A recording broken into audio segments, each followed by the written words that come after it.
नमस्कार, मी आचल न्यूज अनकटमध्ये आपलं स्वागत. पाहूया त्याच्या ठळक घडामोडी. 20 जानेवारीत मुंबईत आझाद मैदानावर आमरण उपोषण करणार मनोज जरांगेंची मोठी घोषणा. सुदैवाने ब्राह्मणांना कोणतेही आरक्षण नाही, हे परमेश्वराचे खूप मोठे उपकार. केंद्रीय मंत्री नितीन गडकरी यांच्या विधानाने चर्चेला उधाण. झुंडशाहीला प्रशासन बळी पडतंय का? जरांगेंच्या सभेपूर्वी शाळांना सुट्टी दिल्याने भुजबळांचा संताप. मराठा आरक्षणावरून राजकारण तापलं. कोल्हापुरात उद्यापासून जमावबंदी. पद्मश्री पुरस्कार फुटपाथवर ठेवणे हा समस्त भारतीयांचा आणि भारत सरकारचा व देशाचा अपमान आहे, अतुल भातखळकर यांचं वक्तव्य.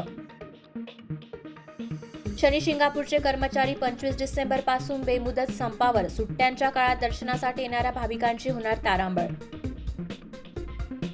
केजरीवालांच्या अडचणीत वाढ. औषध घोटाळ्याप्रकरणी राज्यपालांनी दिले सीबीआय चौकशीचे आदेश.